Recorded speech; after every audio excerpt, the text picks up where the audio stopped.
Alhamdulillahirabbil alamin. Alhamdulillahilladzi arsala rasulahu bil huda wa dinil haq liyudhhirahu 'alad dini kullihi wa kafa billahi syahida. Asyhadu an la ilaha illallah wahdahu la syarikalah wa asyhadu anna Muhammadan abduhu wa rasuluhu la nabiyya ba'dah. Allahumma shalli wa sallim wa barik ala sayyidina Muhammadin wa ala alihi wa sahbihi wa man tabi'ahu ila yaumiddin, amma ba'd. Teman-teman yang dirahmati Allah Subhanahu wa taala, puji syukur kepada Allah yang pada kesempatan ini Allah ngasih lagi kita kesempatan buat belajar, buat itikaf di masjid, buat talabul ilmi, menuntut ilmu, yang mudah-mudahan apa yang kita dengar pada malam ini bisa menambah iman kita kepada Allah Subhanahu wa taala. Karena seperti yang pernah saya sampaikan dulu tuh, mencari ilmu dalam Islam intinya adalah mengasah rasa, bukan menambah wawasan. Menambah wawasan itu kebaikan, tapi bukan inti dari ilmu. Inti dari ilmu itu adalah mengasah rasa di dalam hati. Yang kalau dalam bahasa Islam disebut dengan, dalam bahasa agama disebut dengan iman.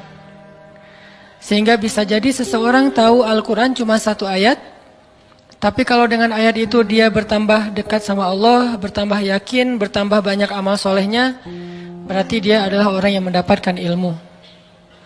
Sebaliknya ada orang yang menghafal banyak ayat, mengetahui banyak hadis, atau dia punya gelar-gelar akademik di bidang agama, cuman gak nambah iman ke Allah, gak nambah takut kepada Allah, gak nambah dekat sama Allah, berarti dia cuman mendapatkan wawasan, bukan ilmu. Sehingga inti dari ilmu itu adalah mengasah rasa. Dan dalam Islam, tempatnya ilmu itu bukan di pikiran, tempatnya ilmu itu di hati. Sehingga yang disebut dengan fikih atau faqih, orang yang mengerti, kata ulama, al-fiqhu fiqhul qulub. Mengerti itu tempatnya di dalam hati. Apakah kamu sudah mengerti? Kalau kita katakan sudah, itu artinya kita udah ngerasain di hati. Bukan sudah mengerti dalam arti kita udah hafal, udah paham, udah ingat, udah tahu. Bukan itu yang dimaksud dengan sudah mengerti dalam kalimat fikih. Tetapi yang dimaksud dengan kalimat mengerti, sudah bertambah yakin di dalam hati. Sehingga kalau misalnya kita dengar satu nasihat, satu ilmu, satu tausiah, gak nambah yakin dalam hati, berarti kita baru dapat wawasan. Makanya mudah-mudahan majelis-majelis kayak gini nih bisa benar-benar mencas iman kita. Yazid, bisa nambah keyakinan kita kepada Allah SWT. Walaupun teorinya mungkin gak terlalu rumit. Ada mungkin pembahasan tentang akidah mengenal Allah dengan teori yang rumit. Dibagi-bagi. Misalnya akidah itu terbagi kepada 4 bagian. Ada istilah rububiyah, ada istilah uluhiyah, ada istilah asma, ada istilah sifat. Ini teori akidah. Tapi setelah membahas semua teori akidah ini, terus dia nggak makin yakin sama Allah, kalau ada masalah diserahin sama Allah, berarti dia baru dapat wawasan, belum dapat ilmu. Ada orang yang nggak ngerti istilah rububiyah, nggak ngerti istilah uluhiyah, asma, sifat dan seterusnya. Tapi kalau lagi ada masalah dia bilang tenang aja, ada Allah, dia dapat ilmu. Jadi kita jangan terlalu rumit dengan istilah, tapi berusaha untuk merasakan semua kebaikan-kebaikan dalam ilmu itu di dalam hati kita. Lagian kan kita nggak pengen belajar untuk dapat gelar akademis sebagai seorang LC, MA, doktor ya. Kan kita belajar pengen memperbaiki diri. Sederhana. Dan kita juga tidak belajar agama untuk menjudge orang lain. Untuk menghakimi orang lain. Untuk jadi bahan debat di sosial media. Kita belajar murni untuk memperbaiki diri karena kita sadar bahwa diri kita belum sempurna. Mudah-mudahan malam ini kita dapat apa yang kita cari. Terus makasih untuk kesekian kalinya buat teman-teman yang selalu hadir, yang istiqomah, yang bahkan diam-diam banyak yang datang dari tempat-tempat yang jauh, yang diam-diam banyak yang sudah berkorban untuk bisa hadir dalam majelis ilmu ini, yang mungkin udah berusaha semaksimal mungkin untuk hadir lebih awal, tapi ternyata qadarullah tetap nggak dapat tempat di dalam, harus tetap di luar. Maka mudah-mudahan Allah Maha tahu apa yang sudah teman-teman perjuangkan. Dan saya selalu nge-mention tentang anak muda Bandung kemanapun saya pergi, bahwa memang syiar teman-teman di Bandung ini udah tersebar di seluruh Indonesia. Bahkan mudah-mudahan udah tersebar di luar Indonesia, bahwa semangat hijrah anak-anak muda Bandung ditiru oleh anak-anak muda di tempat-tempat yang lain, insya Allah. Sehingga kita dapat pahala dari kebaikan yang ditiru itu. Waj'alna lil muttaqina imama, jadikanlah kami imam, teladan dalam ketakwaan. Jadi imam di sini bukan suami. Kalau itu masih lama kali ya. Imam di sini adalah teladan. Belum ada tanda-tandanya soalnya. Baik teman-teman, malam ini kita akan bahas tema plesetan dari salah satu grup band pada masanya. Yang tahu ini berarti usianya sekian. Saya juga nggak tahu karena masih muda. Nggak gaul, makanya nggak tahu. Kalau nggak salah namanya Lamb of God ya. Jadi diplesetin jadi Mat of God. Tentang apa itu? Tentang, ini kalau yang plesetannya ya, tentang gimana kita belajar memahami maunya Allah. Gimana kita belajar mengerti apa yang Allah kehendaki di dalam satu peristiwa kalau kita ngalamin sesuatu. Karena kalau kita nggak ngerti maunya Allah, nggak ngerti apa kehendak Allah di dalam apa yang kita alamin, kita jadi gampang putus asa. Kita jadi kadang-kadang malah berburuk sangka kepada Allah. Kalau udah berburuk sangka kepada Allah, pasti kita akan mengambil jalan-jalan yang harusnya kita hindari. Nah, kita belajar nih memahami Allah kayak gimana sih maunya. Dan orang yang dekat sama Allah ngerti banget yang gini-gini nih. Kita pengen belajar kayak gitu juga. Kan ada orang, sebutlah kita ya sama teman. Kita tuh udah dekat sama dia dari SD, kita udah barengan. Sama-sama SD tapi beda SD-nya. Nggak lucu ya?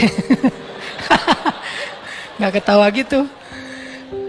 Dari SD udah barengan, SMP barengan, SMP apa? SMA barengan, kuliah barengan, nikah sendiri-sendiri. Nah, udah dari dulu tuh kita udah kenal banget sama dia. Jadi kan kita udah punya feel ya. Udah ngerti banget lah, udah peka banget dia kayak gini, dia kayak gitu, dia lagi sedih, dia lagi marah, dia tersinggung. Kita udah ngerti banget nih. Begitu dia ngomong satu kata, kita langsung ngerti. Misalnya dia ngomong apa gitu, oh berarti dia lagi gak enak hati nih. Dia WA aja nih. Di WA kalau dia bilang aku berarti lagi santai. Kalau dia bilang saya berarti dia lagi kayak ada masalah nih sama kita. Ya udah nanti saya tunggu di mana gitu. Oh, kayaknya ada salah nih. Jadi kita peka karena kita ngerti dia. Terus ada apa yang kita lakuin tuh kita ngelakukan sesuai dengan, karena kita empati ya. Kita ngelakuinnya sesuai dengan apa yang nyaman buat dia. Terus kalau dia misalnya ngelakuin sesuatu, kita ngerti kenapa dia melakukan itu. Nggak sampai seseorang suuzon. Kenapa ada orang suuzon sama dia? Karena nggak ngerti sama dia. Kenapa ada orang yang salah sangka? Karena nggak ngerti. Gitu juga kita ke Allah. Sahabat Nabi itu sangat mengerti Allah kayak gimana, Rasul kayak gimana. Sehingga ketika turun ayat Al-Quran, mereka bukan cuma ngerti teks atau makna dari ayat secara tekstual, tapi mereka juga ngerti pesan di balik ayat itu. Ini berarti kita udah berusaha untuk berpikir dengan apa maunya Allah. Kalau bahasa agama dengan logika Rabbaniyah, bukan dengan logika ilmiah, tapi Rabbaniyah, berpikir dengan logika Allah, bukan dengan logika kita doang. Contoh teman-teman, ketika turun ayat salah satu ayat terakhir yang turun kepada Nabi di Al-Maidah, Al-yawma akmaltu lakum dinakum wa atmamtu alaikum ni'mati wa raditu lakumul Islam dinan. Hari ini telah aku sempurnakan untuk kalian nikmatku, singkatnya, dan aku ridhoi Islam sebagai agama bagi kalian. Ketika turun ayat ini, sebagian besar para sahabat bertakbir, Allahu Akbar, bahagia gitu. Kenapa bahagia? Karena ayat ini ayat berita gembira, artinya Islam udah sempurna. Islam sudah utuh, syariat udah beres nih. Tapi ada satu sahabat, yaitu Abu Bakar As-Siddiq, malah nangis ketika ayat ini turun. Ketika yang lain berbahagia. Ditanya sama sahabat yang lain, kayak Umar gitu, ya Abu Bakar, wahai Abu Bakar, kenapa kamu bersedih, kenapa kamu nangis? Bukankah ini ayat busyra, berita gembira? Kata Abu Bakar, ya ini ayat berita gembira. Terus kenapa kamu sedih? Soalnya kalau agama sudah sempurna, syariat sudah utuh, berarti tugas Nabi udah selesai. Kalau tugas Nabi udah selesai, berarti sebentar lagi Nabi akan kembali kepada Allah. Ini tanda-tanda perpisahan. Bisa dibilang kalau haji itu ada haji wada, ayat juga ada ayat wada, ayat perpisahan. Salah satu ayat perpisahan surat Al-Maidah ini. Barulah para sahabat yang lain realize, dan mereka pun menangis. Ini berpikir, merasanya itu udah benar-benar peka. Kalau bahasa kemanusianya empati gitu. Kayak saya pernah jalan sama istri.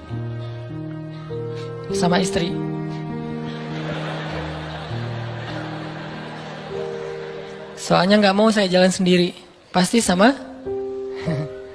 jalan sama istri. Terus diajak sama temen makan seafood, ikan panggang. Istri saya tuh udah tahu kalau saya nggak biasa dan nggak masuk nih kalau makan ikan panggang. Paling mentoknya ikan goreng atau ikan di asam pedas gitu ya, garang asam. Tapi kalau yang panggang nggak masuk. Diajak sama teman saya, Ustadz ada ikan panggang enak banget nih, seafood, bener-bener makannya di samping laut. Saya kan nggak enak nolak undangan ya. Oh ya boleh. Istri saya langsung lirik-lirik. Dan dia nanya, ada yang digoreng nggak? Kenapa dia bisa langsung ngomong gitu? Kan tahu kan jawabannya? Nah, ada nggak yang ngerasain kita kayak gitu kalau lagi jalan?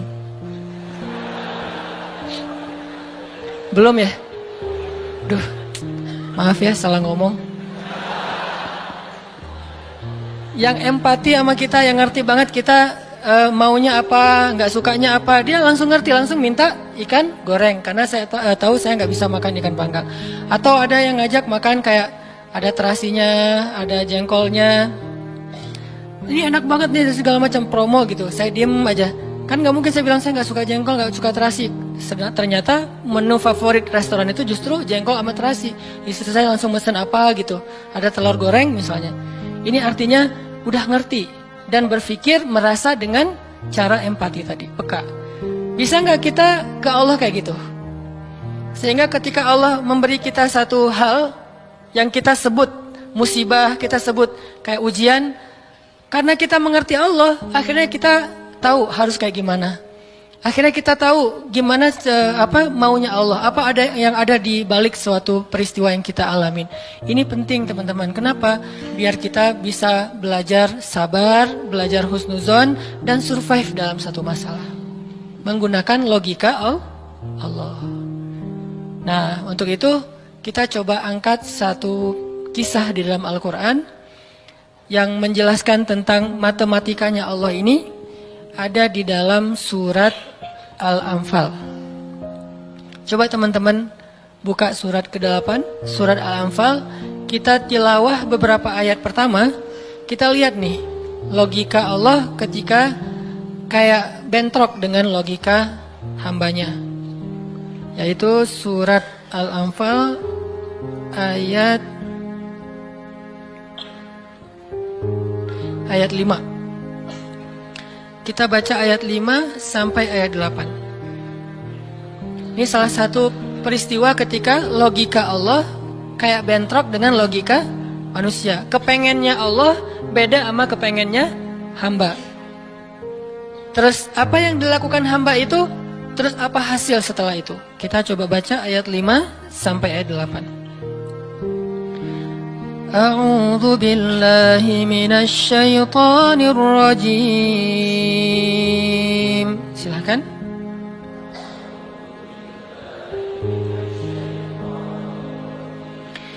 Bismillahirrahmanirrahim.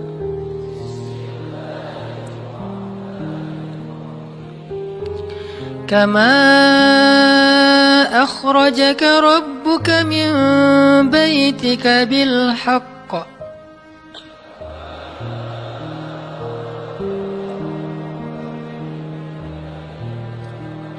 wa inna fariqam minal mu'minina lakarihun.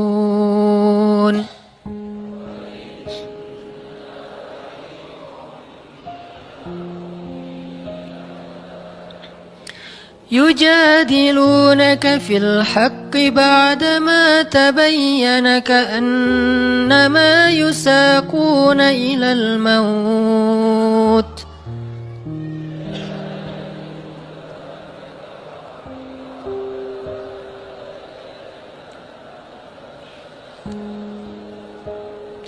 كأنما يساقون إلى الموت وهم ينظرون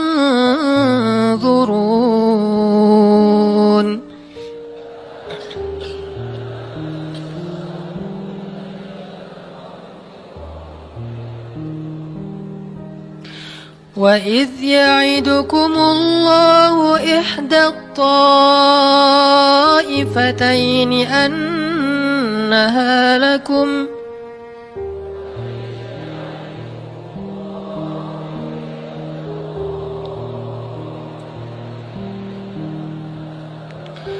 وتودون أن غير ذات الشوكة تكون لكم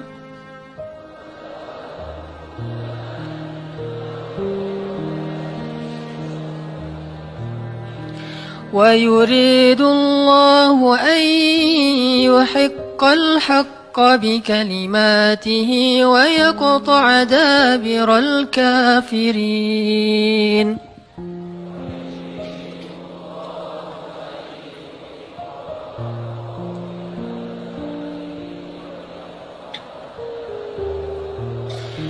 ليحق الحق ويبطل الباطل ولو كره المجرمون.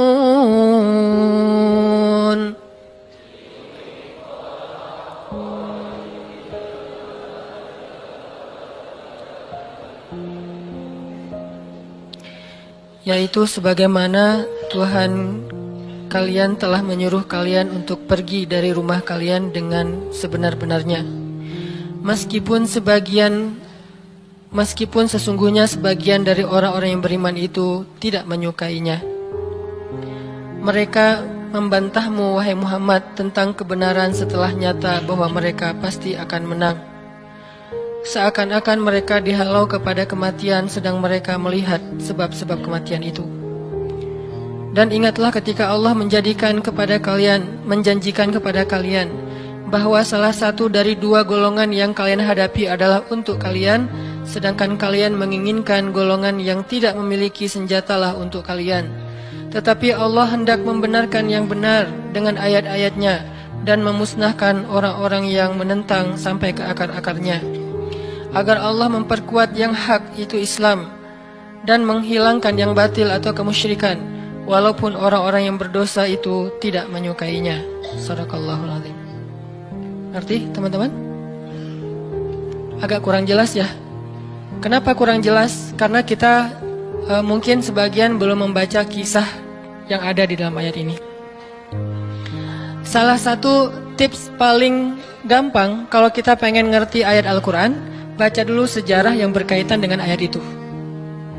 Kalau dalam ilmu tafsir itu disebut dengan asbabun nuzul, peristiwa-peristiwa yang menyebabkan turunnya ayat tersebut.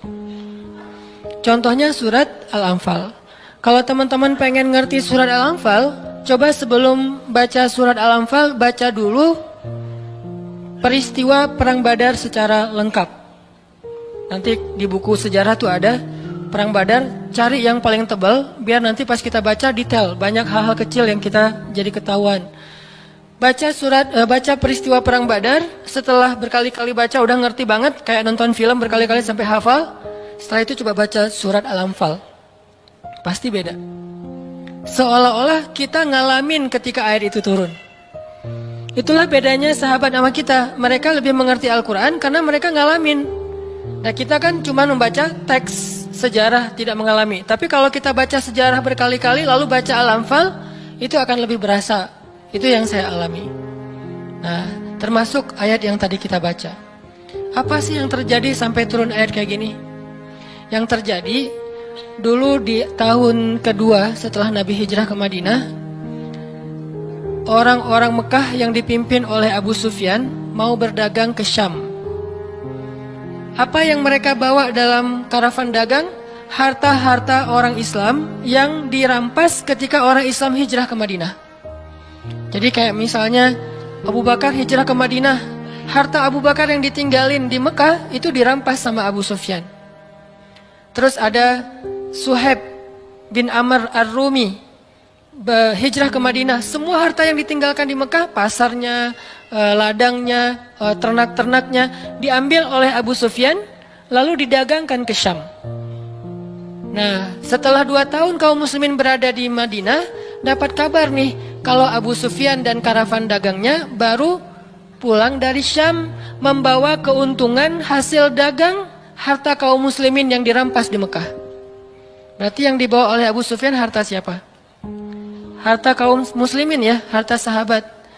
Sehingga Nabi mengatakan, mari kita cegat Abu Sufyan yang ngelewatin jalur dekat kota Madinah, karena emang itu jalur lintas antar negara. Mari kita cegat Abu Sufyan dan kita ambil kembali hak kita.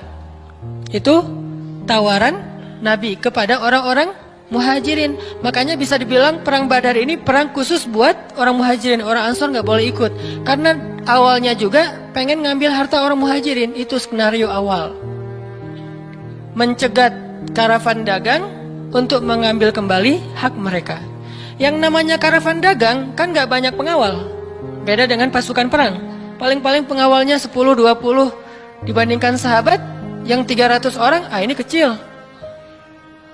Sedangkan keuntungannya kalau berhasil mencegat besar.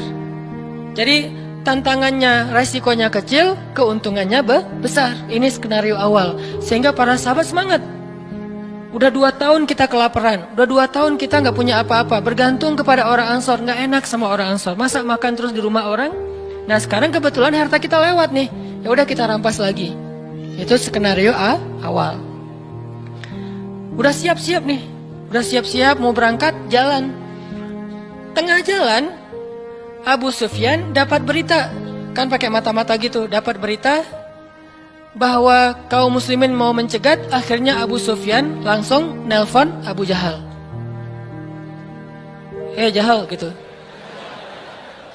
Nelpon Abu Jahal dan sinyalnya bagus lagi waktu itu, langsung telepon, nggak putus-putus. Kita mau dicegat nih, coba kamu kirim pasukan untuk melindungi karavan dagang. Soalnya harta yang kami bawa juga ada hak kamu di situ. Jadi diiming-imingi. Abu Jahal pun kemudian mengumpulkan orang-orang Mekah sebanyak kurang lebih 1000 orang untuk mengawal karavan dagangnya Abu Sufyan. Langsung melesat, satu pasukan bergerak cepat sehingga sekarang ada 2 target. Satu karavan dagang, satu lagi pasukan militer yang jumlahnya 1000 orang. 3 kali lipat lebih banyak dari kaum muslimin. Tiba-tiba turun ayat kepada Nabi. Terus Nabi mengatakan kepada para sahabat, wahai para sahabat, sekarang kita punya 2 pilihan. Mau tetap mencegat Abu Sufyan, atau kita sekarang malah beralih ke Abu Jahal dengan pasukannya. Sok pilih yang mana kalian. Kaum muslimin sebagian besar memilih tetap seperti rencana awal, mencegat karavan dagang. Jangan mencegat pasukan. Ngapain kita capek-capek perang sama Abu Jahal, untungnya nggak ada. Terus pasukannya lebih banyak, resikonya lebih besar. Dan mereka terlatih, kita sipil yang dipersenjatai seadanya. Mending kita tetap kepada Abu Sufyan, untungnya besar, resikonya kecil, dan sama-sama sipil. Tapi ternyata ketika disuruh pilih kayak gitu, kaum muslimin udah memilih pilihan mereka, Allah memilih pilihan Allah. Kata Allah, enggak, aku memilih kalian menghadapi Abu Jahal. Berat gak sih kayak gitu? Ini matematika Allah, hitung-hitungannya Allah nih, logika Allah. Kadang hidup kita kayak gitu banget teman-teman. Kita pengen kuliahnya ini, ternyata yang lulusnya bagian ini. Saya dulu pengen kedokteran, tapi lulusnya malah ke Mesir. Ya alhamdulillah, karena nilai eksatnya jelek. Ya udahlah ke Mesir aja. Dan ke Mesir juga dulu niatnya bukan mau kuliah, mau main. Wah bagus juga kan, dulu ada Dunia dan Berita suka perkiraan cuaca gitu kan, internasional. Kairo hujan gitu. Wah Kairo, pengen kuliah ke luar negeri. Artinya bukan pengennya saya ke Kairo, tapi Allah menghendaki kayak gitu. Bukan pengennya saya menikah, Allah yang menginginkan. Saya pengennya dari dulu, bukan waktu itu. Jadi bukan pengennya saya menunda pernikahan ya. Pengennya mah 17 tahun nikah wilah. Lulus SMA atau belum lulus mah nikah. Tapi pengennya Allah usia 22 tahun. Ada yang 32 tahun. Ada yang 42 tahun. Ada yang masih betah sendiri. Nah pengennya kita mah udah mau nikah nih sekarang nih. Tapi pengennya Allah, jangan, kamu jaga ibu dulu. Pengennya kita kerjanya kayak gini nih, usaha, tapi takdirnya Allah jadi misalnya masuk ke pegawai negeri, atau sebaliknya pengennya pegawai negeri malah jadi pengusaha, dan seterusnya. Ada lulusan sains tapi usahanya di wisata kuliner, di usaha kuliner. Ada yang kayak gitu. Ada teman saya lulus ITB planologi, tata kota, tapi usaha kuliner, tapi alhamdulillah dan sukses. Jadi kadang-kadang kepengennya kita sama Allah itu suka bentrok. Dalam kondisi kayak gitu, apa yang harus kita lakukan? Termasuk kepengennya kita nggak punya anak dulu, tapi nggak tahu gimana caranya tiba-tiba punya anak misalnya. Masih nggak tahu lagi gimana caranya ya.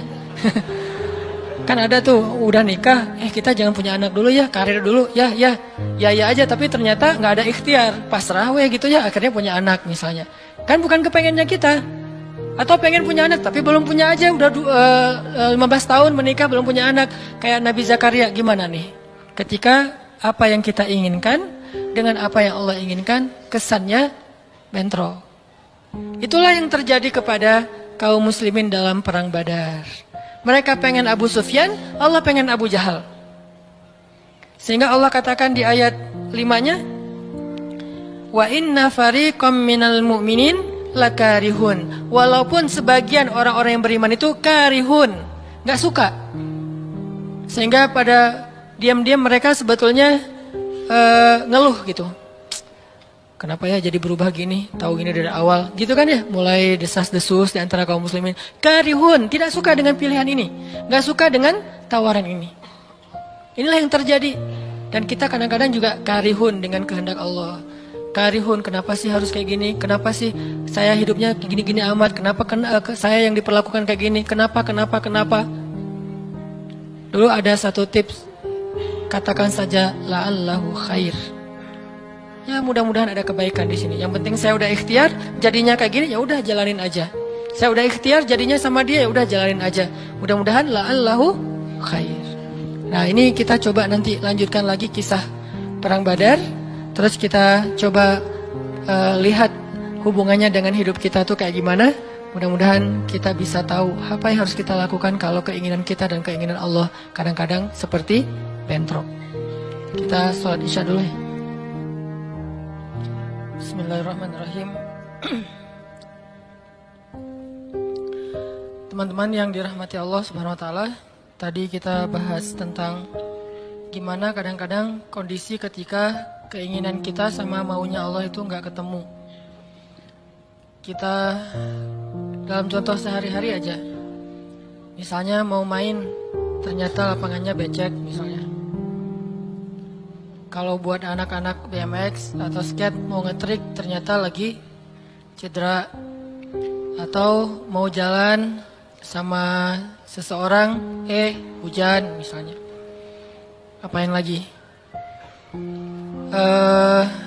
Mau beli handphone baru, ternyata usaha kita yang tadi kita udah pikirin ada untungnya malah rugi.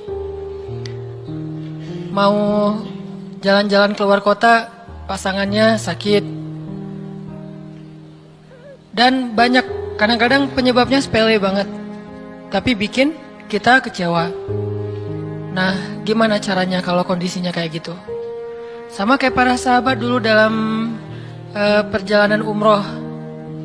Pengen umroh, ternyata udah sampai di perbatasan kota Mekah, nggak boleh masuk, disuruh pulang lagi ke Madinah. Itu kan diceritain dalam surat Al-Fatihah tentang perjalanan umroh yang berakhir dengan malah perjanjian Hudaybiyah. Niatnya pengen umroh tapi endingnya perjanjian. Yang isi perjanjiannya, poin-poinnya kayaknya ngerugiin umat Islam banget. Tapi kan Allah punya rencana, dan rencana Allah pasti yang terbaik daripada rencana kita. Masalahnya gimana kita bisa ridho, bisa rela kalau kondisi itu terjadi dalam hidup kita. Kita sih yakin, ini adalah qadarullah, keinginan Allah. Tapi bikin kita yakin itu jadi berbuah, yakin itu kan kayak pohon ya. Iman itu adalah pohon. Gimana biar pohon ini berbuah? Salah satu buahnya itu adalah sifat ridho, sifat nerima. Sehingga dengan sifat ridho itu akhirnya kita punya kebaikan. Kebaikannya jadi bisa survive, tenang hadapi masalah, sabar dan seterusnya. Nah, gimana caranya? Setelah kita dapat sesuatu, kita yakin kepada Allah, terus jadi ridho. Nah, ini belajar matematikanya Allah Subhanahu wa Ta'ala.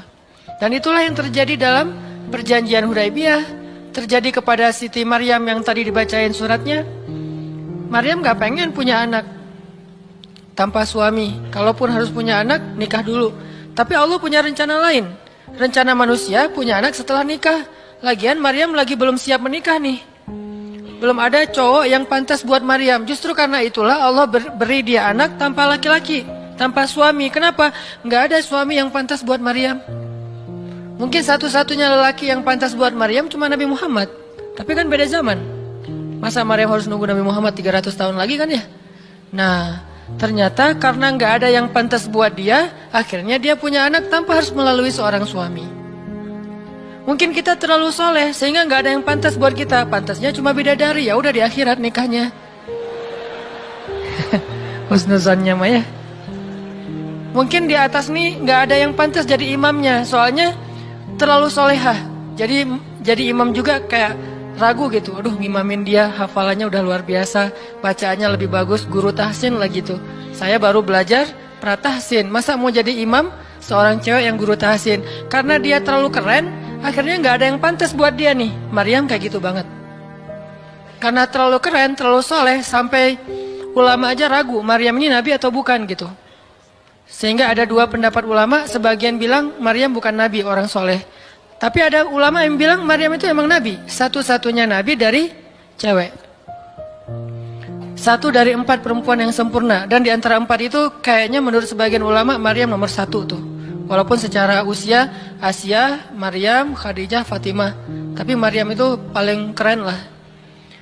Tiba-tiba hamil, datang cowok keren, baju putih, jubah putih, auranya tuh luar biasa. Pokoknya cowok paling keren aja.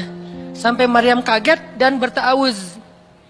Inni a'udzu birrahmani minka in kunta taqiyya. Aku berlindung kepada Allah dari kamu. Ketemu cowok keren malah berlindung, bukan bersyukur. Coba. Duh, keren banget ya. Astagfirullah, auzubillah, gitu kan ya. Nih Maryam nih. Duh, ceweknya keren banget. Udah lama ngelihat baru auzubillah. Enggak, dari awal auzubillah. Kenapa? Ada pasangan di sebelah gitu. Ada istrinya. Nah, Maryam langsung ta'awuz, inni a'udzu birrahman minka in kunta taqiyya. Kata Jibril, cowok keren itu ternyata namanya Gabriel. Kata Gabriel, innama ana rasulu rabbik li'ahaba laki ghulaman zakiyya. Jangan takut Maryam, aku itu utusan Tuhanmu. Artinya malaikat yang pengen ngasih kamu anak yang sangat suci. Kata Maryam, anna yakunu li ghulam, gimana saya akan punya anak? Walam yamsasni basyarun, gak ada seorang laki-laki pun yang pernah nyentuh saya, nyentuh aja gak pernah. Walam aku baghiyya, dan saya juga tidak pernah merendahkan diri depan laki-laki, artinya berbuat dosa. Anna yakunu li ghulam, gimana caranya saya punya anak? Kata Jibril, kadzaliki qala rabbuki huwa alayya hayyin. Itu udah kehendak Allah, kehendak Allah. Dan itu hayyin, mudah banget buat Allah Subhanahu wa taala. Sepele banget lah buat Allah. Fahamalat, tiba-tiba Maryam hamil. fantabadat bihi makanan qasiyya. Karena Maryam malu ketahuan hamilnya, akhirnya Maryam pun pergi ke suatu tempat yang terpencil, qasiyya, Aqsa. Aqsa itu artinya tempat yang jauh. Masjidil Aqsa disebut Al-Aqsa karena dia jauh dari Masjidil Haram. Kalau Madinah kan dekat. Masjid yang paling mulia kan ada 3 itu ya, Mekah, Madinah, Palestina. Nah, dia disebut Aqsa karena tempatnya jauh. Makanan qasiyya, tempat yang sangat jauh, terpencil, nggak ada siapa-siapa. Fantabatat bihi makanan qasiyya. Fa'aja ahal makhadu. Tiba-tiba dia udah harus ngelahirin setelah sekian bulan, mungkin 9 bulan. Qalat, dia bersandar di sebuah pohon, kemudian dia berkata, ya laitani mittu qabla hadza wa kuntu nasyam mansiya. Dia kayak orang menyampaikan satu bentuk kalimat sedih, kayak kalau bahasa sederhananya kayak ngeluh gitu. Ya laitani mittu qabla hadza, aduhai seandainya aku mati aja daripada harus menanggung malu kayak gini. Maryam itu kan pemalu banget. Mahkota sifat malu itu dipakai banget sama Maryam. Makanya ketahuan hamil nggak punya suami, itu buat Maryam pukulan paling luar biasa, telak banget. Walaupun dia nggak berbuat dosa, tapi tetap aja orang kan ngata-ngatain dia. Ditambah lagi Bani Israel, tahu sendiri kan, Bani Israel suka banget viralin fitnah. Ada apa viral Bani Israel teh?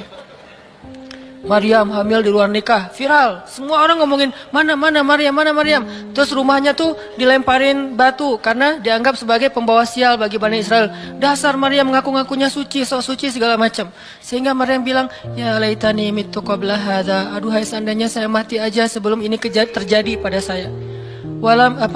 Sehingga saya menjadi orang yang tidak pernah dibicarakan oleh siapapun.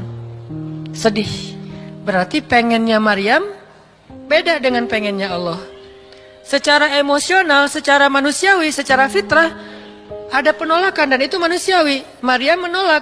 Begitu juga sahabat Muhajirin. Wa inna fariqam minkum lakarihun. Minhum lakarihun. Walaupun sebagian kalian itu dalam keadaan karih, menolak, nggak suka. Emangnya kita mau nerima musibah? Pasti kita nolak kan secara spontan, fitrah, manusiawi, nolak. Ya laitani mittu qabla hadza wa kuntu nasyan mansiya. Aduhai seandainya aku mati aja sebelum kejadian ini terjadi padaku, sehingga nggak ada orang yang ngomongin tentang aku. Jadi nggak ada trending topik tentang Maryam waktu itu. Dia berharap kayak gitu. Semua berita buka channel mana aja Maryam. Asal buka Instagram yang muncul duluan di home tuh Maryam. Viral banget, semua orang ngomongin Maryam. Sehingga Maryam bayangin, semua orang ngomongin kita se-Indonesia. Karena emang sebelumnya kan Maryam memang selebgram banget kan. Semua orang pengen nge-following Maryam. Jangankan yang cewek-cewek, yang cowok juga pengen nge-following Maryam. Cuman gak ada yang pantas. Semuanya kagum sama Maryam, respect. Tiba-tiba berubah, kalau gak naik, jatuh kan gak berasa nih. Kita gak naik jatuh, paling keseleo dikit. Tapi kalau naiknya udah terlalu tinggi jatuh, kan lebih sakit nih. Maryam tuh naiknya udah terlalu tinggi. Saking tingginya sampai Nabi menyebut dia satu di antara 4 yang sempurna di muka bumi. Gak ada perempuan yang sempurna kecuali 4 itu. Itu benar-benar dipuja-puja tuh Maryam. Pengen punya anak nanti namanya Maryam. Pengen punya istri kayak Maryam. Pengen punya ibu kayak Maryam. Pokoknya Maryam itu idola banget tuh di zaman tersebut. Bani Israel kalau suka lebaynya luar biasa. Kalau benci, wah noraknya juga luar biasa. Itu Bani Israel. Berlebihan gitu. Kalau suka habis-habisan sampai dijadikan Tuhan kan dulu mereka pernah mengangkat seorang laki-laki yang soleh jadi Tuhan. Namanya Uzair. Namanya Uzair. Disebut sebagai anak Tuhan. Kemudian juga Isa juga gitu. Bani Israel tuh luar biasa kalau suka. Kalau benci, wah habis-habisan juga tuh dijelek-jelekin. Kayak mereka ngejelek-jelekin Musa, Harun. Kalau Harun gak terlalu sih, Musa. Kayak mereka ngejelek-jelekin Nabi, malaikat malaikat Jibril. Kan Bani Israel paling gak suka sama Jibril ya. Jadi gak ada orang Yahudi nama anaknya Gabriel tuh gak ada. Rata-rata nama anaknya Michael.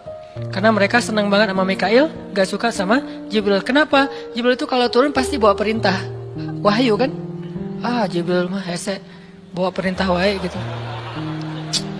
Bawel Jibril menurut mereka. Kalau Mikail keren, bawa rezeki, bawa rahmat, bawa apa. Sehingga mereka senangnya sama Mikail. Dibikinlah film Jin versus Gabriel. Malah nggak yang baik itu waktu itu jin. Kan banyak tuh film-film kayak gitu tuh. Itu memang dari dulu kayak gitu. Nah, Maryam naik tinggi, dipuja-puja semua orang. Maryam, kalau ketemu Maryam, fall back dong, gitu-gitu pada. Wah, pokoknya heboh aja sama Maryam. Tiba-tiba ada kasus, Maryam kan jatuhnya dalam banget sehingga Maryam tuh nggak siap perasaannya. Bukan karena dia sombong dan senang dipuja, tapi memang dia orang yang selama ini nggak melakukan kesalahan apapun, tiba-tiba dihadapkan dengan tuduhan yang sangat-sangat menyedihkan. Mirip dengan yang dialamin oleh Aisyah dituduh selingkuh. Orang sekelas Aisyah dituduh selingkuh kan berat banget. Kita aja dituduh macam-macam udah wah sedih kan, apalagi Aisyah sekelas Aisyah yang terjaga dituduh selingkuh. Maryam terjaga dituduh selingkuh. Ternyata diam-diam Maryam banyak banget ada versi gosip dia melakukannya dengan rahib. Ada gosip melakukannya sesama murid di Al-Aqsa, ada gosip melakukan dengan Zakaria, banyak gosip. Berat banget buat Maryam sehingga Maryam mengatakan, "Ya laitani mittu qabla hadza wa kuntu nasyan mansiya." Aduhai seandainya aku mati aja. Aduhai seandainya dulu aku nggak bikin akun Instagram, pasti nggak akan jadi apa-apa gitu. Nyesel udah punya akun. Udah gitu banyak lagi yang ngomongin. Akhirnya turun ayat, turun lagi Jibril, turun malaikat. Fanadaha min tahtiha alla tahzani qad ja'ala rabbuki tahtaki sariya. Dipanggillah Maryam oleh malaikat itu, ya Maryam, la tahzani. Kalau Abu Bakar, la tahzan. Kalau Maryam, la tahzani. Dua orang yang disebutkan kalimat la tahzan di dalam Al-Quran. La tahzan, innallaha ma'ana. Siapa? Abu Bakar. Kalau Maryam, la tahzani, qad ja'ala rabbuki tahtaki sariya. Jangan sedih wahai Maryam, gak usah khawatir. Allah udah memunculkan mata air di bawah kakimu. Artinya Allah yang akan merawat kamu, Allah yang akan ngebelain kamu, Allah yang akan deketin kamu, Allah bersama kamu wahai Maryam. Apa pelajarannya di sini teman-teman? Ketika Allah menggunakan logikanya yang kita tidak bayangkan, yang awalnya kita tolak, itu artinya Allah sedang memberikan kita kesempatan, hanya akan ditolong oleh Allah saja, tidak oleh makhluk. Ketika Allah menempatkan kita dalam satu situasi yang sulit, yang sampai bikin kita kehabisan ide nih, gimana cara keluar dari situasi ini, itu berarti Allah lagi ngasih kita kesempatan masuk dalam sebuah situasi yang tidak ada yang bisa nolong kita kecuali Allah. Allah pengen nolong sendiri. Dan pertolongan Allah itu ajaib. Tapi kalau Allah tempatkan kita dalam sebuah situasi yang kita masih berpikir dan menemukan beberapa jalan walaupun belum pasti bisa, berarti kita masih diberikan kesempatan yang nolong kita itu makhluk. Oh, minta tolong ke si fulan, minta tolong si fulan. Tapi begitu kita mentok, kenapa ya kok berat banget nih masalah saya? Berarti Allah lagi menempatkan kita di sebuah situasi yang Allah sendiri yang akan menolong kita. Itulah perang Badar, itulah perang Ahzab, itulah Hudaybiyah, itulah Maryam, itulah banyak kisah kayak gitu. Situasi yang kayak udah mentok banget, yang nggak pernah kita bayangkan, yang kita awalnya pasti nolak secara spontan, berarti Allah lagi nempatin kita di sebuah situasi yang Allah pengen men-treat kita langsung sendiri, nggak mau pakai yang lain. Qad ja'ala rabbuki tahtaki sariya. Allah sendiri yang akan memunculkan mata air di bawah kakimu wahai Maryam. Ayub juga kayak gitu. Semua dokter datang, habis uang Ayub untuk biaya dokter tapi nggak sembuh. Kenapa? Allah nggak pengen kesembuhannya dengan cara-cara yang kebayang oleh Ayub. Allah nggak pengen kita dapat jodoh dengan cara yang kebayang oleh kita. Reunian, stalking Instagram, salah ngambil kebab. Pokoknya yang kebayang sama kita itu nggak akan. Kenapa? Allah pengen ngasih kita cara yang cuman Allah sendiri yang tahu, dan itu surprise, dan itu istimewa banget. Apa itu? Kalau saya tahu berarti bukan surprise kan? Tunggu aja, masing-masing punya rahasia sendiri-sendiri. Dan ini yang bikin kita terus berharap. Sehingga Maryam tiba-tiba ngelihat di bawah kakinya sama Isa udah ada mata air. Minumlah dari mata air itu. Terus kata Allah, "Wa huzzi ilaiki bijid'in nakhlah tusaqit 'alaiki rutban janiyya." Ya Maryam, goyangkan pohon kurma yang ada di sebelahmu. Kan dia tadi bersandar di pohon kurma pas ngelahirin. Terus disuruh goyangin tuh pohon kurma. Saya pernah bilang, bayangin gimana seorang perempuan yang baru ngelahirin, yang lagi lemah disuruh goyangin pohon korma. Pohon korma itu ukuran diameternya sebesar meja ini nih. Lebih besar daripada diameter pohon kelapa. Bayangin, ngegoyang pohon korma sebesar ini, seorang perempuan, goyang gak tuh pohon? Gak bakal. Laki-laki aja gak goyang, apalagi sendiri. 10 orang laki-laki aja ngegoyang pohon korma segede ini, belum tentu goyang. Goyang aja enggak, apalagi sampai ngejatuhin buah korma. Kalau buah korma yang udah tua jatuh masih mending, nih yang muda jatuhnya tuh. Berarti kan goyangnya lumayan tuh. Berapa skala Richter ya? Yang muda jatuhnya rutoban, janiyah, bukan korma yang tamar, yang udah tua, yang udah emang dihembus juga pakai angin jatuh, enggak. Wahuzzi, goyangkan pohon kurma itu ya Maryam. Apakah Maryam berpikir, Allah kalau ngasih perintah yang logis deh? Enggak kan? Kan Allah tahu ini pohon kurma dan saya baru ngelahirin, masa disuruh goyang? Enggak. Logika kayak gini, pertanyaan kayak gini enggak muncul dari orang yang udah pasrah banget sama Allah, yakin kalau Allah yang perintahkan, lakukan aja deh. Gak usah tanya gimana nanti hasilnya, itu bagian Allah, bagian kita ngelakuin apa yang Allah perintahin, disebut dengan ikhtiar. Kadang-kadang ikhtiarnya nggak nyambung dengan hasil, tapi Allah suruh, ya udah lakuin aja. Maryam pegang tuh pohon, baru digoyang dikit, udah langsung berguncang. Tusakit alaiki, jatuhlah, bukan jatuh, berjatuhanlah, berarti banyak nih. Berjatuhanlah untukmu rutoban janiyah, buah-buah kurma yang masih muda tapi manis. Artinya apa? Hasilnya Allah yang pilih. Kurma yang mana yang mau jatuh, dengan rasa apa yang mau jatuh, yang jaraknya sekian dari tempat duduknya yang Maryam yang akan jatuh. Allah yang menentukan hasil. Tugasnya Maryam cuma ngegoyangin dong, walaupun gak mungkin akan terguncang. Ini iman. Belajar iman. Allah yang suruh, ya sudah saya lakukan. Allah suruh ikhtiar, ya saya ikhtiar. Allah suruh berobat, ya saya berobat. Tapi hasilnya Allah yang nentuin kayak gimana caranya. Akhirnya rutoban janiyah, berjatuhan. Kata Allah, fakuli wasyrobi wa qarri aina. Makanlah Maryam, minumlah Maryam, dan bersenang hatilah kamu dengan semua ini. Sehingga kata Nabi komen setelah baca ayat ini nih. Nabi komen Nabi apa? Korma dan manusia itu ada hubungan sejarah. Diciptakan dari jenis tanah yang sama. Jadi pohon-pohon lain itu jenis tanahnya beda. Cuman satu yang mirip dengan manusia, jenis tanahnya korma. Sehingga salah satu yang cepat merecovery seorang perempuan yang baru ngelahirin adalah makan rutoban janiyah, korma yang yang muda tapi manis. Jangan dikasih ke bayinya ya, keselak, bahaya. Kasih ke ibunya. Kalau ke bayinya tamar, korma yang udah tua, terus dikunyah sama bapaknya dengan syarat bapaknya udah gosok gigi. Jangan habis makan bala-bala cengek, makan kurma kasih ke bayi. Kasih ke bayi yang tua, kasih ke ibunya yang muda, dan itu cepat merecovery seorang perempuan. Kata Nabi di situ ada obat dari penyakit. Intinya teman-teman, kayak gitu ternyata cara Allah. Ini logika Allah nih. Sehingga ketika kaum muslimin, balik lagi ke surat Al-Anfal, dihadapkan dengan satu pilihan yang mereka nggak pernah ngebayangin, dan secara spontan karihun, menolak. Maka Allah Subhanahu wa taala menyampaikan kenapa Allah memilih itu.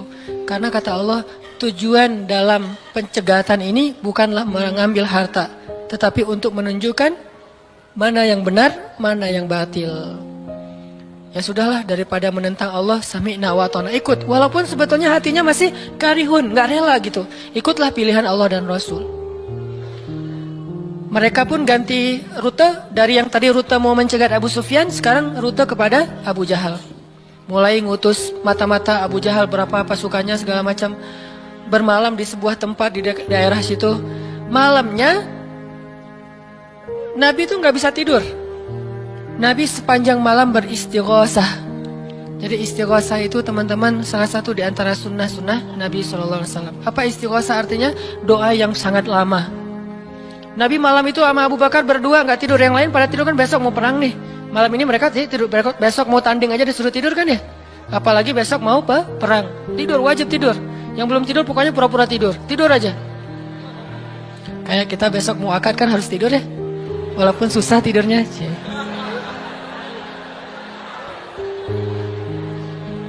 Pokoknya kalau mau akad nggak bisa tidur teman-teman. Ngapain? Ngafal aja. Saya terima kok. Nanti takut salah saya tolak kan bahaya. Udah diizinin sama calon mertua masih ditolak. Nah, malamnya pada tidur kecuali 2 orang. Rasul sama Abu Bakar. Selalu berdua orang ini nih pokoknya soulmate banget. Direkam soulmate-nya di Al-Quran. Rasul beristighosah, doa yang sangat khusyuk. Berharap banget, panjang lagi doanya sepanjang malam. Sampai Nabi mengangkat kedua tangannya itu nggak gini, tapi gini. Pernah nggak doa kayak gini? Nah, makanya masih sendiri ya. Coba istighosah, ya Allah. Langsung tuh. Jadi kalau doa jangan gini doang, apalagi gini santai. Sesekali doa, Allah. Ternyata belum naik lagi sampai mungkin. Dan itu ada sunnahnya, Nabi berdoa dengan, kan Nabi berdoa kadang mengangkat tangan, kadang tidak mengangkat tangan, kayak doa sehari-hari misalnya angkat tangan kan ya, kayak mau makan misalnya, Bismillahirrahmanirrahim amutu wa ahya, Allahumma barik lana gitu ya, kan nggak harus ngangkat tangan. Sariwai ini. Nah, udah, kadang Nabi doanya gini, nelunjuk, bukan merintah Allah, ya Allah kasih lo ya, enggak. Nelunjuk dengan filosofi Arab sama filosofi Indonesia beda. Makanya jangan menerjemahkan teks Arab dengan konteks kita, dengan persepsi kita. Terjemahkan dengan persepsi bahasa sendiri. Apa sih maksudnya? Gitulah. Jadi di Arab tuh kalau gini bukan merintah. Gini tuh artinya cuma engkau yang saya harapin ya Allah gitu maksudnya. Jadi kalau ya Allah itu maksudnya engkau doang yang saya harapin, iya karena budua iya karena selain gitu. Bukan ya Allah pokoknya harus ya bukan. Kalau kita pakai dengan logika kita kan, kok doa sih nggak sopan sama Allah kayak gitu-gitu amat. Kalau ke manusia mungkin gitu agak kurang sopan. Kalau ke Allah sopan.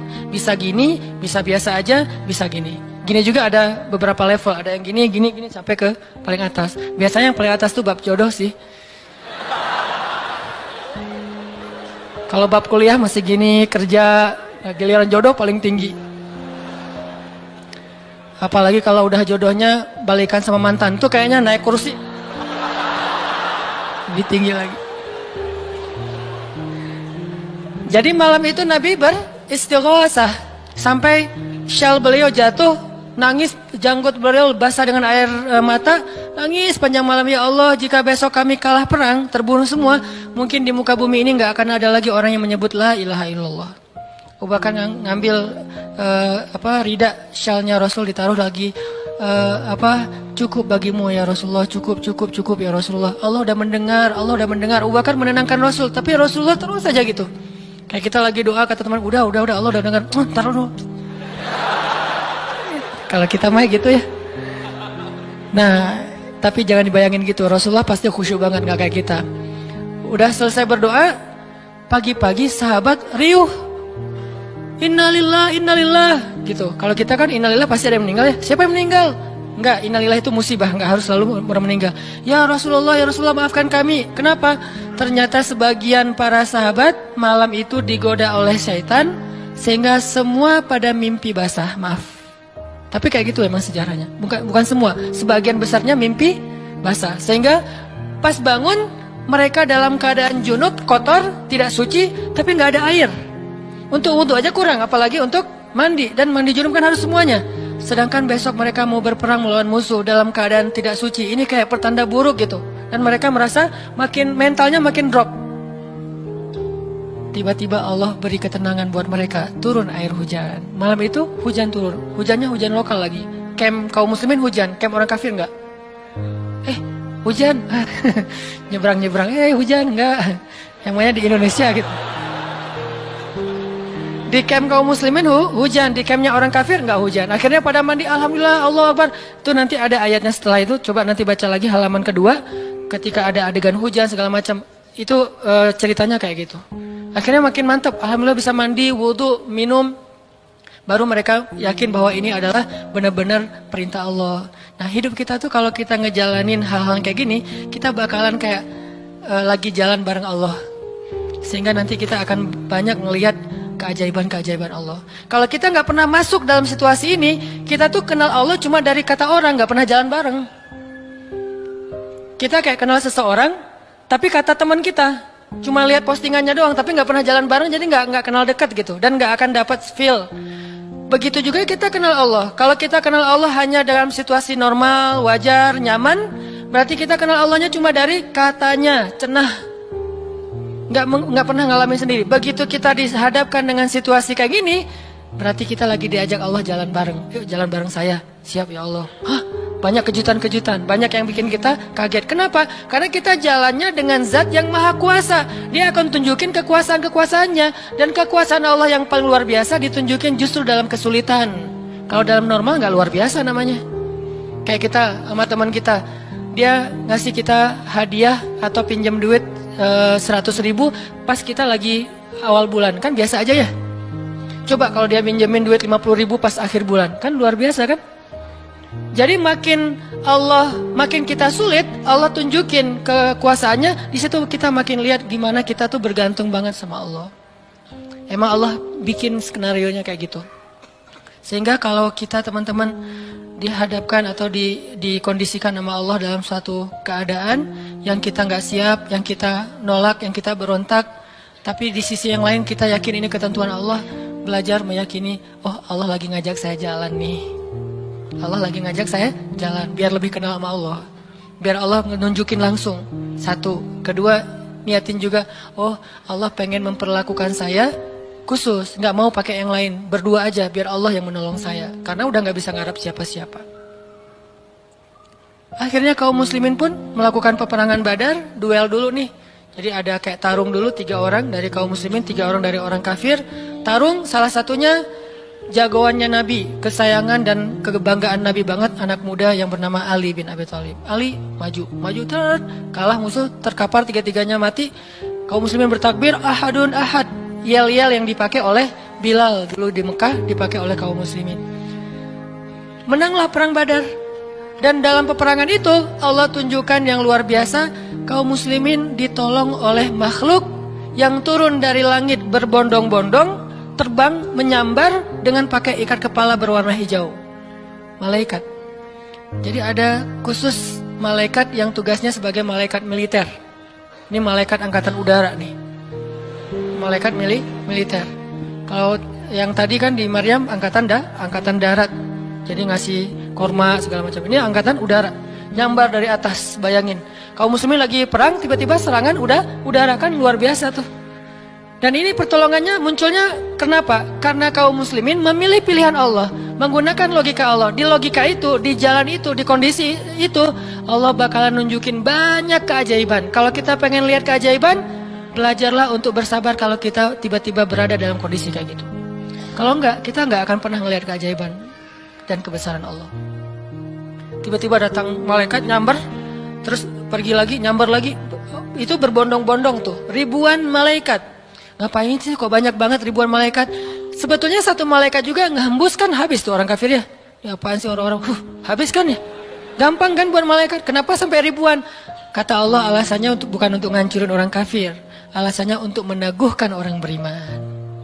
Jadi Allah kirim banyak tujuannya untuk meneguhkan orang beriman. Sehingga bertambahlah keyakinan mereka kepada Allah Subhanahu Wa Taala. Kita aja yang memang tidak diberikan kesempatan bisa ngelihat malaikat. Tapi malaikat tuh nolongin kita. Terutama nolongin teman-teman yang masih fisabilillah. Itu Allah, malaikat dekat banget sama mereka. Saya udah gak tega nyebutnya. Udah lama kan saya gak menggunakan kata itu ya. Gak tega juga lama-lama. Teman-teman yang masih sendiri, yang masih dalam penantian, malaikat itu kalian gak sendiri. Ada malaikat di sebelah. Malaikat juga kasihan sama kita. Kita aja yang nggak ngelihat. Ada malaikat. Kenapa di sini? Saya khusus ditugaskan nemenin orang-orang kayak kamu dan teman-teman kamu. Oh ya, malaikat yang khusus nemenin yang berstatus J tadi. Ada hadisnya Ustadz? Nggak ada sih. Tapi yakinlah bahwa malaikat itu diutus untuk menolong orang-orang yang sabar. Status sabar kan bisa status masalah tadi, bisa masalah rezeki, bisa masalah sakit. Pokoknya ada malaikat aja yang nolongin mereka. Ngedoain mereka, berselawat untuk mereka, memberikan naungan rahmat untuk mereka. Pokoknya banyak tuh. Apalagi para sahabat yang tadi mau memilih pilihan Allah walaupun awalnya nolak, karihun. Karena udah milih pilihan Allah, Allah berikan pertolongan yang luar biasa. Mungkin kalau tadi mereka maksain pilihan sendiri, bisa jadi dua-duanya nggak dapat. Abu Jahal nggak dapat, Abu Sufyan nggak dapat apa-apa. Untungnya mereka bersabar memilih pilihan Allah. Itulah hidup. Makanya teman-teman, kalau pas kita dapat satu musibah atau satu masalah, satu ujian, kehilangan sesuatu, itu berarti kita dikasih kesempatan untuk ngedapetin sesuatu yang lebih baik. Gimana caranya? Berhusnuzon kepada Allah. Karena kata Allah, Ana inda dhanni abdi bi, aku tergantung prasangka hambaku kepadaku. Berarti kalau kita misalnya lagi dapat masalah, terus kita berhusnuzon, oh Allah pengen ngasih yang lebih baik, itu Allah berarti kayak gitu. Kan kesempatan kan? Kenapa kita malah gunain kesempatan itu untuk bersuuzon? Kenalah kita dengan apa yang kita persangkakan. Aku tergantung prasangka hambaku kepadaku. Pas ada musibah kehilangan sesuatu, oh mungkin memang Allah pengen ngasih saya yang lebih baik dari ini. Ini kan udah lama saya pakai, ini udah 2 tahun 3 tahun, pengen diganti sama Allah. Itu gitu banget Allah tuh sama kita. Terus kenapa kita gak mau berprasangka baik kalau kayak gitu? Masalah yakin. Kalau kita malah pas dikasih musibah kehilangan sesuatu bilang, apa lagi maunya Allah, kayaknya Allah gak senang dengan saya taubat nih, maka Allah juga akan memperlakukan kita kayak kita prasangkain. Makanya kalau kita dapat musibah, ujian, itu berarti kita dikasih kesempatan untuk memikirkan sesuatu yang baik yang akan Allah kabulkan. Kalau nggak dikasih itu, berarti kita nggak dikasih kesempatan memikirkan yang lebih baik. Begitu dikasih, oh saya harus mikirin yang lebih baik nih. Kayak gitu aja terus.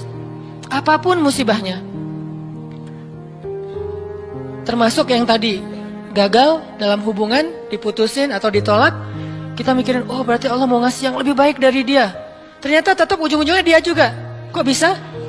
Oh berarti dia diperbaiki sama Allah. Dibuat lebih baik, dibuat lebih soleh, lebih pantas, baru bareng dengan kita. Coba kalau nggak dibuat lebih soleh udah langsung jadian. Kan bisa bahaya juga buat kita. Stres juga kan mikirnya ya. Makanya Nabi mengatakan, sebaik-baik perhiasan adalah istri yang soleha. Itu benar-benar menyenangkan hati. Kebahagiaan bagi laki-laki itu adalah memiliki seorang istri yang soleha. Istri yang soleha itu bukan cuman istri yang hafal Qur'annya banyak, yang hafal hadisnya bukan wawasan. Istri yang soleha itu istri yang akhlaknya baik. Yang kalau kita ngelihat dia langsung bahagia. Jadi pulang ke rumah itu nggak pernah nyetel TV. Kenapa papa nggak pernah lihat TV? Kan lihat mama. Ya. Yang lama nonton TV pasti ini nggak nyaman ngelihat istrinya nih. Jadi kalau sampai rumah bikin kopi, duduk di tengah ruangan, lihat istri lalu lalang gitu. Pak, TV-nya di situ, ngapain ke sana kemana mama pergi? Itulah hiburan buat papa. Berat juga Pernah nggak ngomong kayak gitu? Belum. Gimana mau ngomong, nggak ada orangnya ya. Nanti kalau udah ada gitu tuh. Makanya saya jarang nonton TV, sering nonton YouTube soalnya. Nah ini ya teman-teman. Jadi kita berprasangka begitu dikasih musibah, oh berarti Allah pengen ngasih yang lebih baik. Yang terbaik deh yang kita prasangkain. Karena Allah akan kayak gitu banget.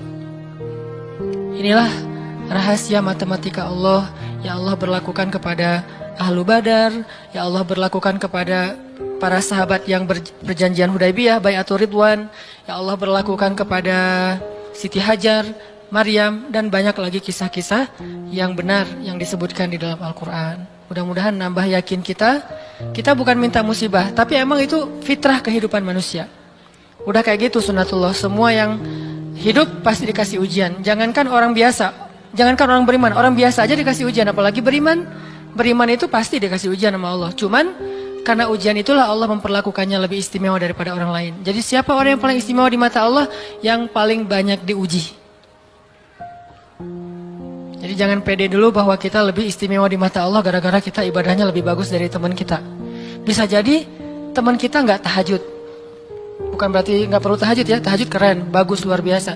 Tapi ini kalau kita ke orang lain gitu, misalnya kita udah tahajud, misalnya kita udah ta'lim, misalnya kita udah tilawah, misalnya kita udah sedekah, misalnya. Terus kita ngerasa kayak lebih baik dari orang lain, jangan. Karena bisa jadi ibadah teman kita, diam doang tuh. Ngapain? Sabar menghadapi ujian, itulah ibadahnya. Bisa jadi orang yang paling mulia di mata Allah itu orang yang sedang sakit di rumah sakit atau di rumahnya yang nggak bisa berobat bertahun-tahun. Pas kita lihat ke dia mah nggak, ibadahnya nggak dahsyat kayak kita, nggak pernah ikut talim, tilawahnya sedikit-sedikit, paling juga yang dia hafal aja karena udah nggak bisa baca saking sakitnya. Tapi ibadahnya itu 24 jam sehari. Lewat apa? Sabar menghadapi ujian sakit. Berarti bisa jadi teman kita yang baru diputusin itu lebih mulia daripada kita yang baru jadian. Jadi jangan ngeledekin ya, jangan suka membuli lah. Karena yang dibully itu bisa jadi lebih mulia daripada yang membuli. Astagfirullahaladzim. Ya. Itulah teman-teman kajian tentang matematika Allah. Mudah-mudahan kita mengerti. Maksud mengerti di sini meyakini, bisa bertambah yakin sama Allah dan bisa diterapin. Tadi kalau dikasih ujian berarti kita punya kesempatan berprasangka baik supaya kita dapat apa yang kita prasangkakan. Kalau dikasih ujian berarti Allah pengen ngajak kita jalan berdua nih. Kalau dikasih ujian berarti Allah pengen memperlakukan kita secara khusus. Nggak mau yang lain bantu kita, pengen Allah doang yang bantu. Dan itu keistimewaan dari Allah untuk kita. Ya Allah, paham kami kehendak-kehendak-Mu ya Allah. Jangan biarkan kami berburuk sangka kepada Engkau ya Allah. Karena jika kami berburuk sangka kepadamu, maka itu tidak akan merugikan Engkau sedikit pun ya Allah. Jika kami berputus asa, itu pun tidak akan merugikan-Mu ya Allah. Engkau tidak butuh kepada kami, tetapi kami yang butuh kepadamu ya Allah. Pahamkan kami tentang ketentuan-ketentuan-Mu. Pahamkan kami tentang kebijaksanaan-Mu. Pahamkan kami tentang kebaikan yang ada di sisi-Mu. Sehingga kami bisa menjalani hidup kami dengan penuh prasangka baik. Menjalani hidup kami dengan penuh kesabaran, optimis, berserah, dan selalu yakin kepada Engkau ya Allah. Ya Allah, kuatkanlah iman kami. Karena dengan kekuatan iman itulah kami bertahan. Kami tidak bertahan karena fisik kami yang kuat. Kami tidak mampu bertahan karena uang kami yang banyak. Kami tidak mampu bertahan karena kesempatan kami yang lapang. Kami bertahan dalam satu ujian jika iman kami kuat kepada Engkau ya Allah. Kuatkanlah iman kami ya Allah. Terutama ketika kami merasa lemah, sendiri dan tidak berdaya. Ketika kami merasa tidak ada yang bisa menolong kami dalam satu masalah selain Engkau ya Allah. Ketika kami merasa ujian yang kami hadapi sudah hampir di batas kemampuan kami ya Allah. Saat itulah dekap kami dengan kasih sayang-Mu ya Allah. Dekap kami dengan kasih sayang-Mu sebagaimana Engkau mendekap Rasulullah SAW. Tolong kami, temani kami sebagaimana Engkau menemani Rasulullah dan Abu Bakar di dalam Gua Thur. Beri kami jalan keluar sebagaimana Engkau memberikan kebaikan kepada Maryam. Jangan biarkan kami berputus asa dan memilih jalan yang tidak Engkau ridhai ya Allah.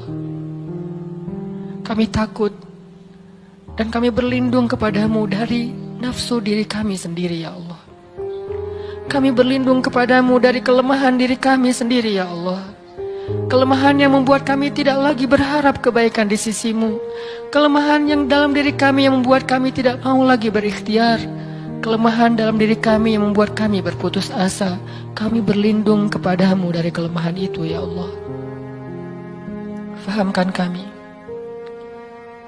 Pegang kami erat ya Allah ketika kami akan terjatuh.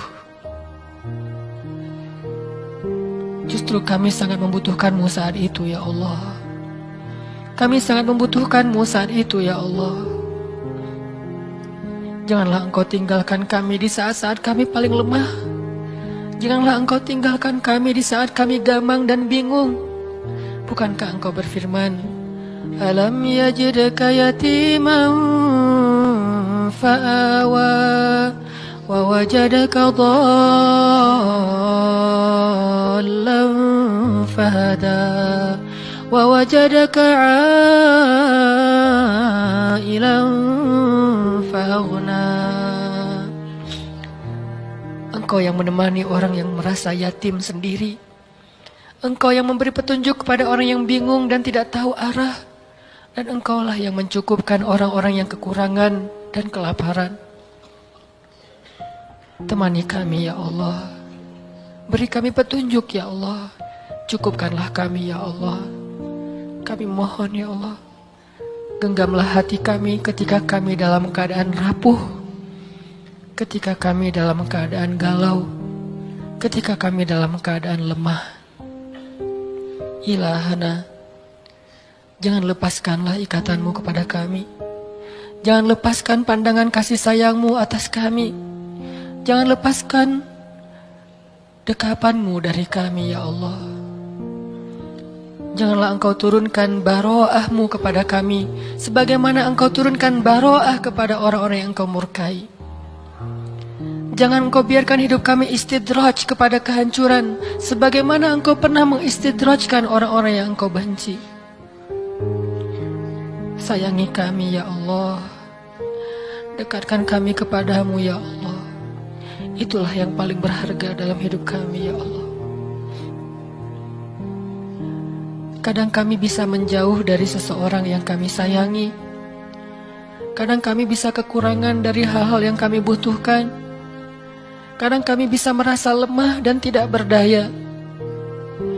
Tetapi asalkan Engkau ada di sebelah kami, asalkan Engkau bersama dengan kami, maka semua itu akan bisa kami lalui ya Allah. Jangan tinggalkan kami sedetik pun dalam hidup kami ya Allah. Jangan tinggalkan kami sedetik pun dalam hidup kami ya Allah. Rabbana, dengarkanlah doa-doa kami ya Allah. Perkenankanlah permohonan-permohonan kami ya Allah. Terimalah amal-amal kami walaupun masih sedikit dan banyak keterbatasan. Dan ampunkan dosa-dosa kami ya Allah. Rabbana atina fid dunya hasanah wa fil akhirati hasanah wa qina adzabannar. Subhanakallahumma wa bihamdika asyhadu an la ilaha illa anta astaghfiruka wa atubu ilaik. Assalamualaikum warahmatullahi wabarakatuh.